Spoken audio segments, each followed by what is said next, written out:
Welcome to the Gentleman's Guide to the Accursed. There is a misconception out there that the only accursed that willingly entered into a pact of damnation exist among the sorcerers. That is not so. Far from it. In fact, the Hydes are preeminent among the families outside of the sorcerers that forged a pact that led to their damnation. Primarily, it's for their reaching, their grasping attempts at power. This is for what they are largely known. And I strongly suspect the first of the Hydes, the Jekyll himself, thought that when this deal was made, he would become a sorcerer. Well, the curse had other ideas. Do you remember the story I told you about the Get of Leica, about the woman in the winter and her children, and she couldn't afford the food or to stay warm, and there was only one source of salvation, a cruel man who said that as long as they subjugated themselves to him, then he would assist them? Common approach tells us that this is the Get of Leica's apocryphal origin story, but if you dig deeply into the lore of the various families of the Primal, you'll actually see this story coming up again and again in different forms. We may even revisit it again with another one of the families, but right now we're talking about the Hydes. Is it that the families have no defined origin, and that they pass this story baton between them whenever it is convenient? After all, it's a sympathetic tale. Or is it that the curse repeats itself in serendipitous fashion, just with slight tweaks and alterations to match the nature of the family? You see, while the first of the Hydes did willingly enter into a pact, and did indeed embrace the damnation that saw the rest of his family so cursed, and so it is into the modern era, the nature of this curse, the nature of this deal, came about because he was steeped in poverty. He and his family were starving. They had no bread, they had no water. Indeed, they had no fire for their hearth. And this was in 19th century London. The poor were not treated well. When have they ever been? But the 19th century was particularly harsh on these folk. And there was only one person, a busby or a landlord or a burgher of some kind, who offered aid.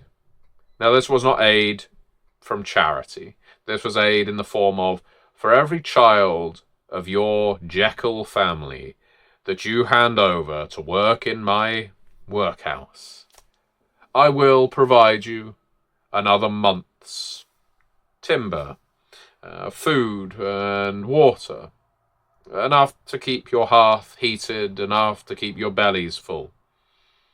But eventually you will run out, because there is no way you will be able to maintain that flow of children. Hopefully by that point you will have got back on your feet, of course, and earned enough coin to scratch together and keep the roof over your head. Well, in the Get of Leica's story, of course, the landlord walks away, and the following night he returns, and by that point our mother Lycan has already lost her fray, shall we say, dives on him like a wolf and eats his heart from his chest.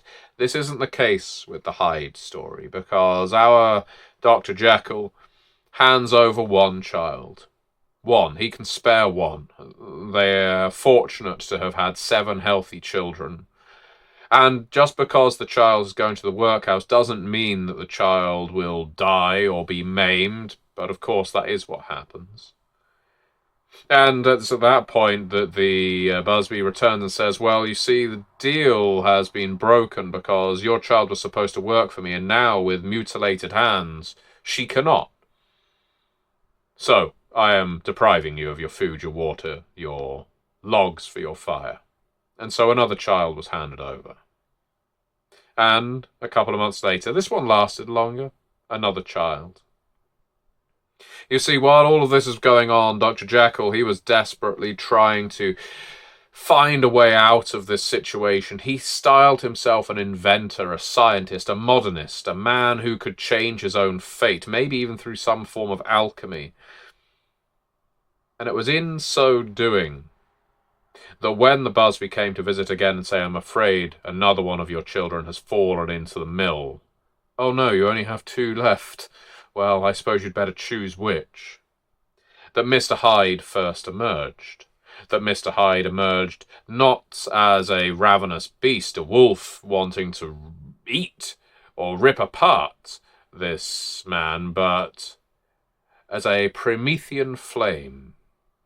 You see, Mr. Hyde had experimented deeply with alchemy and experimental science and had discovered that there was more to existence, more to being primal than being an animal.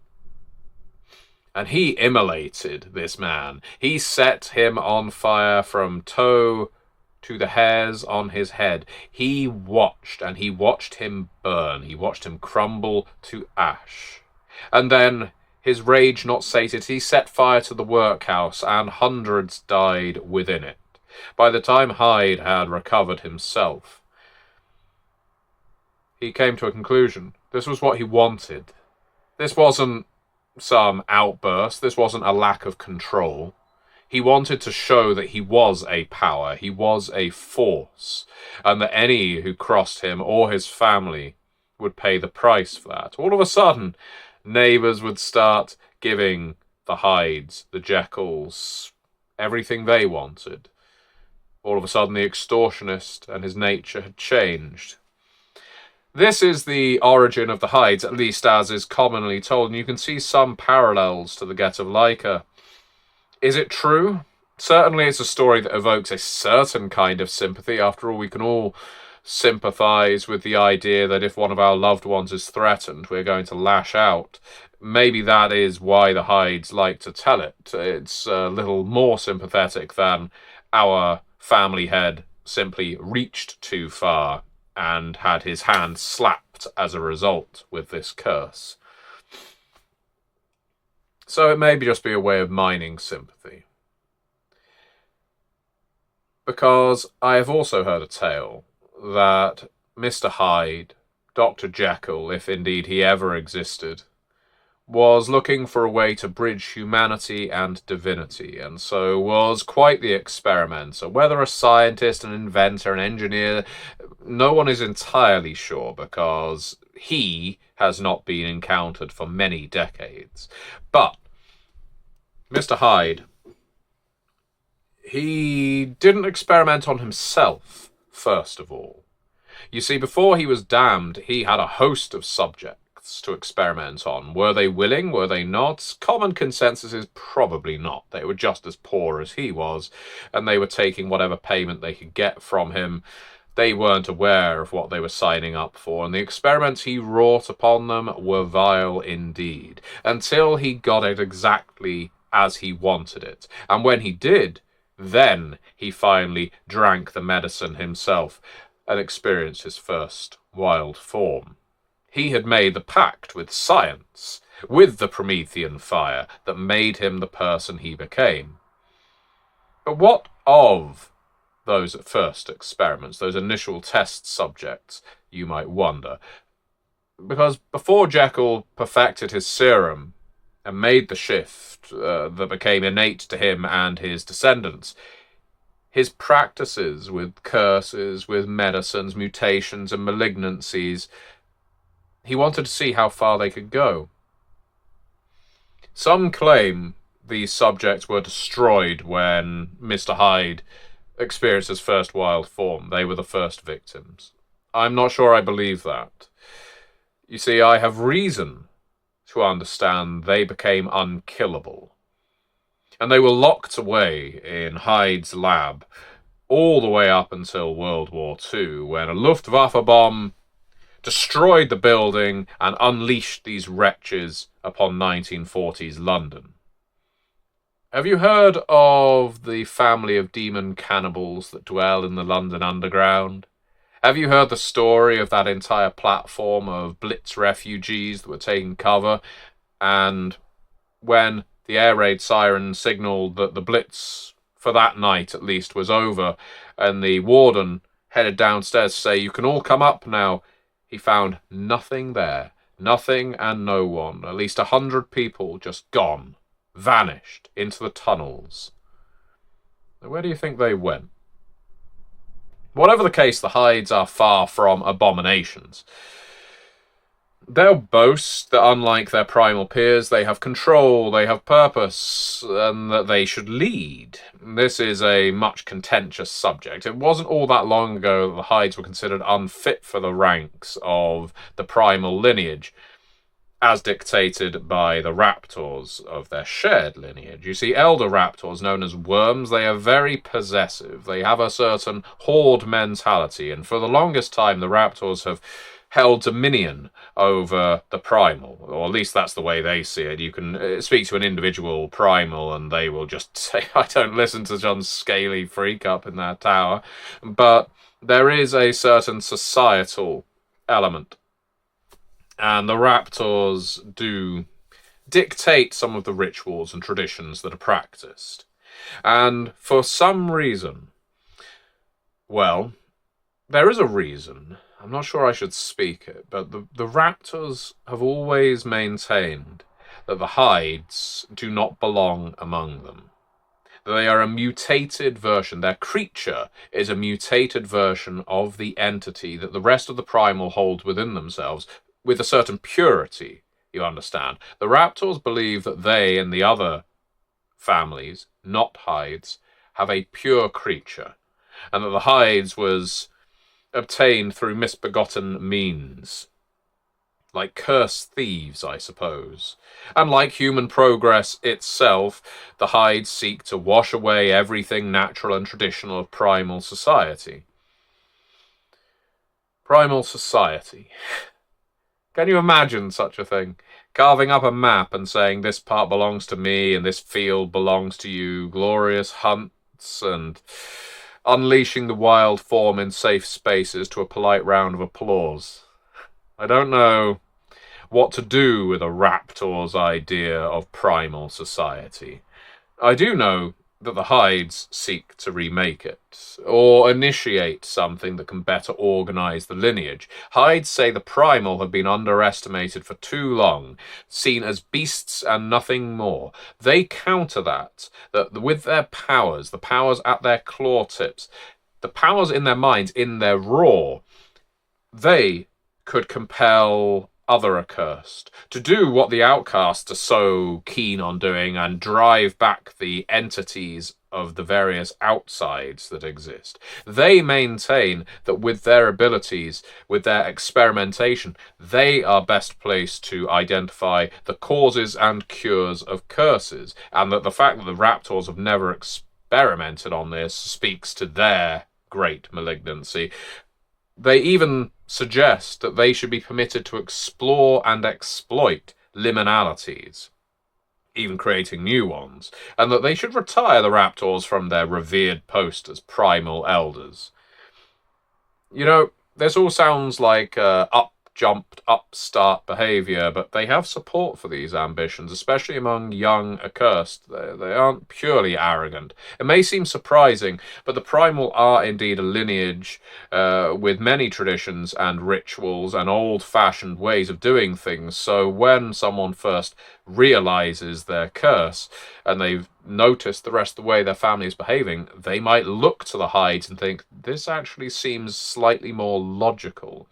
They're not alone. I mean, other families from other lineages, the unburdened among the sorcerers, they speak to a common origin of poverty and fighting against the system. The Blackhearts among the hungry, they are outcast within the hungry. And so there's often union between these three families. We could see a way of shaking things up if the Hydes were to lead the primal, in terms of our harmony with the outsides at the very least. As they are growing in influence and power, they are, after all, now recognised as an accursed family. I've often been asked how Hydes look when they adopt their wild form. It seems to be a blank spot in the human imagination. How does a human wild form into a human? People expect cavemen with sloping brows, low intellect, knuckles dragging on the floor. Or they might have sloping brows. Some hides, when they transform, their skulls crack and break and they extend. They often slope backwards up to an alien degree. I'm not sure what the origin there is. Their muscles, of course, they split, they ripple, they split, they tear and enlarge, engorge. Like beasts, their teeth, if they do not become sharp points, often become rows of blunt bones with which they can grind people. Uh, they are hulking abominations, no different than any other primal. What really sets the Hydes apart is what they call their Promethean fire. It's visible. It flickers behind their eyes, and if you look closely, if you're permitted to, you can actually see the magma flowing through their veins. If you're in their way when they bellow and roar, as well as flecks of spit that emerge from their mouths, you might even get showered with sparks, as if your face is in front of a blast furnace upon opening it. These awful, lurching creatures don't lack intelligence. Far from it. This is the shape the Hydes take when they want to truly get creative, despite their capacity for destruction. If they want to pull something apart, well, they'll do it in wild form. But it's also the form they take for putting things back together. I know a Hyde who maintains an art studio. He's a sculptor, and he pulls hard material apart without heat to accompany beyond the heat in his own body. So real robust metals, titaniums, materials, minerals like granite and marble, he will pull them apart and then he will superheat them with the energy inside his body and merge them back into new forms, into these sculptures that are, well, have to be seen to be believed. They are unique. There is no other sculptor who can do what he does. Of course, there are also Hydes that do the same thing in laboratories with less savoury materials, exposing them to extreme temperatures, treating them with cursed life to see whether they can get up and move around again after being dissected and reassembled. It's easy to see the Hydes as villains. It's a mistake to think of them as eugenics-devoted, ubermensch-obsessed Primal, because that isn't so. I've yet to find a Hyde that has expressed that view for much longer than a day, maybe a week, before the rest of the family come and, let's say, generously suppress them. The Hydes don't want that kind of press. They are interested in evolution. They are interested in whether their form is the next true form of humanity, but they are not going about eliminating those who do not conform. What they are is scientists. Not every experiment, of course, is going to find a welcoming audience, they tell me. They argue that's the price of progress. They say they'll weather the slings and arrows of Luddite criticism because eventually they will have the means to instigate and cure curses. There are some Hydes that claim they already can. After all, it's only in recent memory that they became accursed in the first place. All with a simple medicinal treatment. Remove the supernatural from the scientific curse, is what they say. And you may be looking at a Hyde-driven future.